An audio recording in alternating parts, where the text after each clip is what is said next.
हम यहाँ पे देखते हैं कि इलेक्ट्रोड पोटेंशियल क्या होता है। जो इलेक्ट्रोड पोटेंशियल होता है it is denoted by E and we see that it is the potential difference between the metal and its ions in the solution. हमने अभी अभी देखा हुआ है कि जो इलेक्ट्रोकेमिकल सेल होता है उस इलेक्ट्रोकेमिकल सेल में क्या होता है, सोल्यूशन होता है और उस सोल्यूशन के अंदर हम लोग मेटल रॉड को डिप करके रखते हैं। ठीक है, तो एक तरफ वाला जो होता है उसमें ऑक्सीडेशन होता है और दूसरे वाले सेल में क्या होता है, रिडक्शन होता है।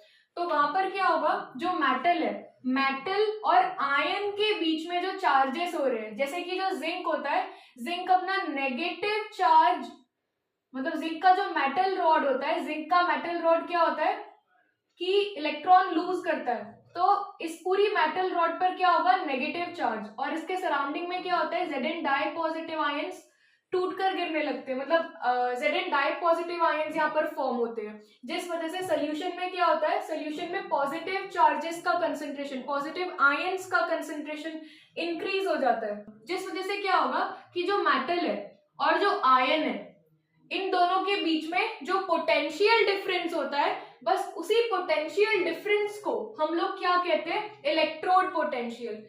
And now these electrode potential are of two types. So types of electrode potential, first is oxidation potential. So we see what is oxidation potential.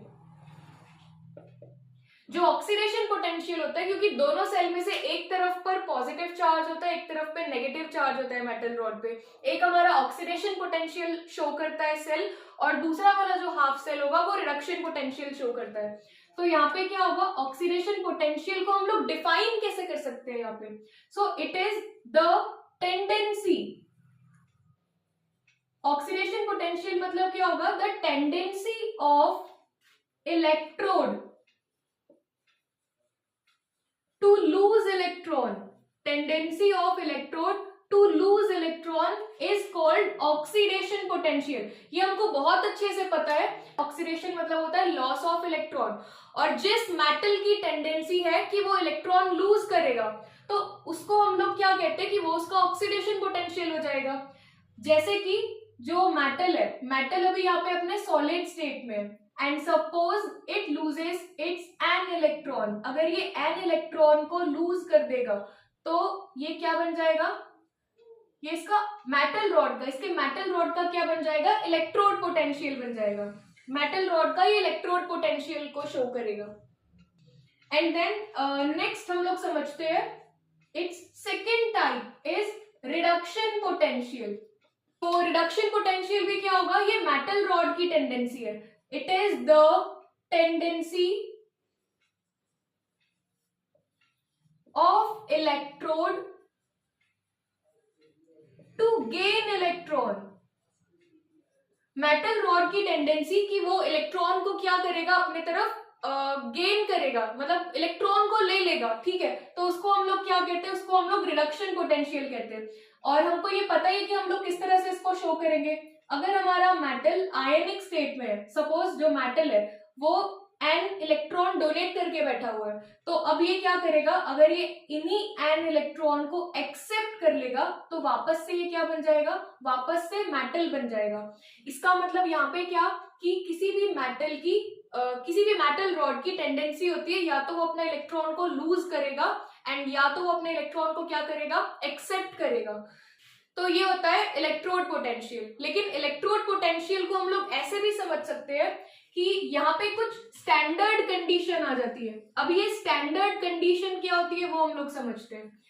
Standard condition के लिए सिर्फ तीन चीजें चाहिए होती है हमको, एक तो temperature, pressure and concentration. If temperature is 298 kelvin, अगर किसी भी सेल का टेम्परेचर कैसा होगा, 298 केल्विन होगा, प्रेशर अगर 180 एम होगा और उस सोल्यूशन का कंसंट्रेशन कितना होगा, 1 मोलर होगा, तब हम लोग उसको कह सकते हैं कि ये जो कंडीशंस है ये हमको क्या बता रही है, standard electrode potential. And this standard electrode potential is usually represented by E0। यहाँ पे ये जो नॉट है, this not shows standard condition which is temperature should be 298 Kelvin, pressure should be 1 atm and concentration of the solution should be 1 molar. ये जो standard electrode potential होगा ये भी तो फिर दो टाइप में डिवाइड हो जाएगा, एक हो जाएगा स्टैंडर्ड ऑक्सीडेशन पोटेंशियल और दूसरा क्या होगा स्टैंडर्ड रिडक्शन पोटेंशियल। क्योंकि अगर कॉपर जिंक के ऑपोजिट में इलेक्ट्रॉन को गेन करता है तो वहां पर उसका रिडक्शन होगा, लेकिन अगर सिल्वर के साथ है सपोज, तो सिल्वर के साथ में जो उसका सेल है वहां पर कॉपर क्या करेगा, कॉपर इलेक्ट्रॉन को डोनेट करेगा, ऑक्सीडेशन वहां पर उसका होगा। तो यहाँ पे क्या होगा, एक ही मेटल का ऑक्सीडेशन भी हो सकता है और रिडक्शन भी हो सकता है। तो जब हमारे पास में दो वैल्यूज आने लगी SOP and SRP, standard oxidation potential and standard reduction potential, then later on IUPAC suggest that कि जो एसआरपी होगा, SRP should be taken as standard. यहाँ पे हमने क्या किया, स्टैंडर्ड रिडक्शन पोटेंशियल को स्टैंडर्ड मान लिया है। स्टैंडर्ड रिडक्शन पोटेंशियल को क्यों स्टैंडर्ड माना है, क्योंकि यहाँ पर जो हमारे पास में जो भी मेटल्स होते हैं वो दो वैल्यू शो कर रहे हैं और दोनों के लिए दोनों के साइंस जो रहते हैं दोनों में डिफरेंट होते हैं। इसीलिए आईयूपीएसी ने सजेस्ट किया कि हम लोग क्या करेंगे, जो स्टैंडर्ड वैल्यू होती है, स्टैंडर्ड हम लोग किसको मान लिए, फिर यहाँ पे स्टैंडर्ड रिडक्शन पोटेंशियल को मान लिए। तो अभी हमारे पास में जो भी वैल्यू होगी वो अगर स्टैंडर्ड रिडक्शन के अकॉर्डिंग भी दी हुई है तो हम उसको क्या कर सकते हैं, हम उसको स्टैंडर्ड ऑक्सीडेशन पोटेंशियल के अकॉर्डिंग कन्वर्ट कर सकते हैं, क्योंकि दोनों में सिर्फ साइन का डिफरेंस है। तो अब जब हम लोग ये जान चुके कि आईयूपीएसी ने स्टैंडर्ड जब रिडक्शन पोटेंशियल को मान लिया है तो हमारे पास में एक फॉर्मूला आता है ईएमएफ ऑफ अ सेल। जो ईएमएफ ऑफ अ सेल है वो हम लोग कैसे कैलकुलेट कर सकते हैं, it is calculated by this formula which is E naught of cell is equals to E naught of cathode minus E naught of anode. This formula is only applicable for SRP. ये सिर्फ standard reduction potential के लिए ही applicable है। अब हम इस फॉर्मूले का यूज कैसे कर सकते हैं तो वो भी हम लोग समझते हैं। जैसे कि अगर हमारे पास में कोई सेल है, cell like zinc Zn di positive and then copper di positive to copper। हमारे पास में जो डेनियल सेल है, इस डेनियल सेल में हम लोग समझते हैं कि इसको हम लोग इस फॉर्मूले में कैसे इनकी वैल्यू को रख सकते हैं। तो जैसे कि अगर हम लोगों को कभी ई नॉट ऑफ सेल निकालना रहा तो हमको क्या करना पड़ेगा, इनकी जो वैल्यूज रहेगी उसको एसआरपी के अकॉर्डिंग रखना पड़ेगा। अब एसआरपी के अकॉर्डिंग हम इसको कैसे रख सकते हैं, हमको ये अच्छे से पता है कि इस फॉर्मूले के अकॉर्डिंग ये जो लेफ्ट हैंड साइड पे है, लेफ्ट हैंड साइड पर जिंक का क्या हो रहा है, ऑक्सीडेशन हो रहा है, एंड राइट हैंड साइड पर इसका क्या हो रहा है, रिडक्शन हो रहा है। तो अब जब इसका ऑक्सीडेशन हो रहा है तो हम इसको रिडक्शन पोटेंशियल के अकॉर्डिंग कैसे रख सकते हैं। सबसे पहले तो यहाँ पे देखते हैं कैथोड। जो कैथोड है, कैथोड पर कौन है, कॉपर है, तो हम लोग यहाँ पे इसको कैसे लिखेंगे, ई नॉट ऑफ कैथोड, और कैथोड पर कॉपर है तो कॉपर तो रिडक्शन के अकॉर्डिंग ही है। रिडक्शन में क्या होगा, आयन से मेटल में कन्वर्ट होता है तो ion to metal, minus E naught of anode. ये जो एनोड है, एनोड पर कौन है, एनोड पर यहाँ पे जिंक है, और जिंक यहाँ पर किस तरह से लिखा हुआ है, जिंक ऑक्सीडेशन पोटेंशियल के अकॉर्डिंग लिखा हुआ है।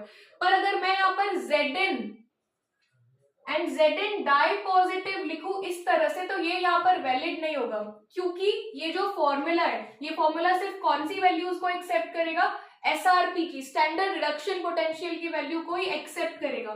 तो हमको इसको किसके अकॉर्डिंग लिखना पड़ेगा, इसको हमको रिडक्शन पोटेंशियल के अकॉर्डिंग लिखना पड़ेगा। और रिडक्शन पोटेंशियल के अकॉर्डिंग हम इसको रिप्रेजेंट कैसे करेंगे, Zn di positive ion to Zn, मतलब यहाँ पर भी हमको इसको कैसे लिखना पड़ेगा, आयन टू मेटल के अकॉर्डिंग लिखना पड़ेगा।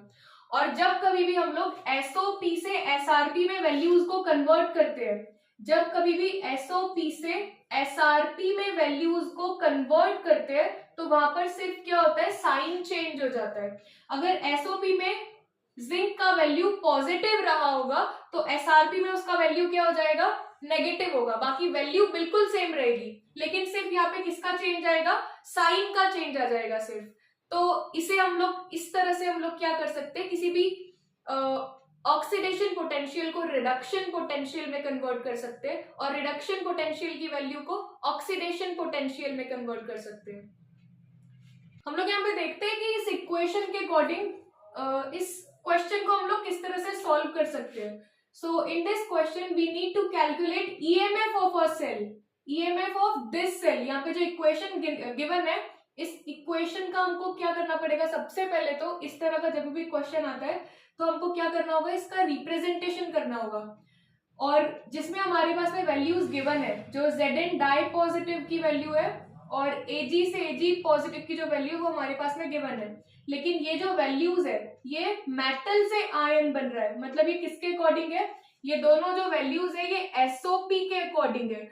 और एसओपी के जो अकॉर्डिंग वैल्यूज होती है वो हम लोग इस फॉर्मूले में नहीं रख सकते, क्योंकि ये जो फॉर्मूला होता है इस फॉर्मूले में हमको क्या रखना पड़ता है, वैल्यू को एसआरपी के अकॉर्डिंग रखना पड़ता है। तो हमको क्या करना पड़ेगा, सिर्फ इतना करना है कि वैल्यू सेम रहेगी, बस साइन को डिफरेंट करना है। जैसे कि यहाँ पर जो ई नॉट ऑफ जिंक है, जिंक को आयन टू मेटल कन्वर्ट कर देंगे, Zn di positive to zinc. और जो इसका वैल्यू होगा, ये अगर यहाँ पे पॉजिटिव है तो ये जो एसआरपी के अकॉर्डिंग हमने इसे लिखा हुआ है, यहाँ पे क्या हो जाएगा, पॉजिटिव का माइनस हो जाएगा, माइनस 0.76 वोल्ट हो जाएगा। एंड देन यहाँ पर ये जो वैल्यू गिवन है Ag टू Ag पॉजिटिव, जो कि ऑक्सीडेशन पोटेंशियल के अकॉर्डिंग है, हमको इसको रिडक्शन के अकॉर्डिंग लिखना है। तो पहले हम लोग क्या लिखेंगे, Ag ion to metal, Ag positive to Ag। और यहाँ पे हमको क्या करना पड़ेगा, इसका साइन चेंज करना पड़ेगा। यहाँ पे अगर नेगेटिव में है तो इसको क्या लिखेंगे हम लोग, पॉजिटिव 0.80 वोल्ट। जब हमारा काम इतना हो जाए, जब इतना हो जाए तो इसके बाद अब यहाँ पर हम लोग देखते हैं कि जो रिएक्शन है, इस रिएक्शन में से ऑक्सीडेशन किसका हो रहा है, रिडक्शन किसका हो रहा है, कैथोड साइड पर कौन है और एनोड साइड पर कौन है, ये हमको देखने के लिए क्या करना पड़ेगा, इस रिएक्शन का रिप्रेजेंटेशन करना पड़ेगा। तो इसका रिप्रेजेंटेशन करना तो फिर हमको आता ही है। यहाँ पे क्या होगा, जो जिंक होगा, जिंक का ऑक्सीडेशन हो रहा है क्योंकि यहाँ पर ये मेटल से आयन में कन्वर्ट हो रहा है। और Ag का क्या हो रहा है, Ag का रिडक्शन हो रहा है क्योंकि ये यहाँ पर आयन टू मेटल में कन्वर्ट हो रहा है। और जिंक का ऑक्सीडेशन, तो हमको पता है according to this trick which is LOAN and RRCP, इस ट्रिक के अकॉर्डिंग क्या होगा कि जो जिंक है, जिंक को हम लोग किस तरफ पे लिखेंगे, जिंक का ऑक्सीडेशन हो रहा है और जिंक का ऑक्सीडेशन हो रहा है, इसका मतलब जिंक किस साइड पर है, एनोड साइड पर है। और Ag का रिडक्शन हो रहा है, रिडक्शन में इसका मतलब Ag किस साइड पर है, कैथोड साइड पर है। तो इसको रिप्रेजेंट कैसे करेंगे हम लोग, जिंक मेटल है and then Zn di positive, salt bridge, Ag positive ion and then Ag। इस तरह से हमने ये सेल को रिप्रेजेंट किया, जिस वजह से हमको पता चल गया कि जिंक हमारा किस तरफ पर है, एनोड, एंड Ag किस तरफ पे है, कैथोड पे। अब फॉर्मूला लगाते हैं, E not of cell equals to E not of cathode minus E not of anode, जिसका वैल्यू हम लोग पहले ही निकाल चुके हैं। तो जैसे कि आप लोग यहाँ पे देख सकते हो कि E not of cathode, cathode पर कौन है, कैथोड पर Ag है और Ag का जो SRP है वो कितना है, plus 0.80 volt, it is 0.80 volt, minus जो एनोड है, एनोड का जो SRP है, एनोड पर कौन है, जिंक है और जिंक का जो SRP का वैल्यू है वो कितना है, इट इज माइनस 0.76 वोल्ट। तो इन दोनों माइनस माइनस यहाँ पे क्या हो जाएगा, प्लस। तो जब यहाँ पर माइनस माइनस प्लस हो जाएगा तो इसको हम लोग किस तरह से लिख सकते हैं, E not of cell is equals to 0.80 volt plus 0.76 volt. इन दोनों का जैसे हम लोग सम करेंगे तो सम करने पे इसका आंसर कितना आ जाएगा, E not of cell equals to 1.56 volt. तो इस तरह से हम लोग क्या करते हैं कि क्वेश्चन को सॉल्व कर सकते हैं ईएमएफ ऑफ अ सेल के, जहां पर अगर ऑक्सीडेशन एसओपी में वैल्यू दिया रहेगा तो हमको उसको किस में कन्वर्ट करना पड़ेगा, एसआरपी में कन्वर्ट करना पड़ेगा। और हमको कैसे पता चलेगा कि एनोड और कैथोड साइड पर क्या है, तो हमको सेल का फिर क्या करना होगा, रिप्रेजेंटेशन करके देखना होगा। जैसे हम लोग उसका रिप्रेजेंटेशन करेंगे हमको पता चल जाएगा कि कौन सा एनोड पर होगा इलेक्ट्रोड और कौन सा कैथोड पर होगा। तो जिसकी हेल्प से कैथोड और एनोड का एसआरपी लिखकर हम ई नॉट ऑफ सेल की वैल्यू निकाल सकते हैं।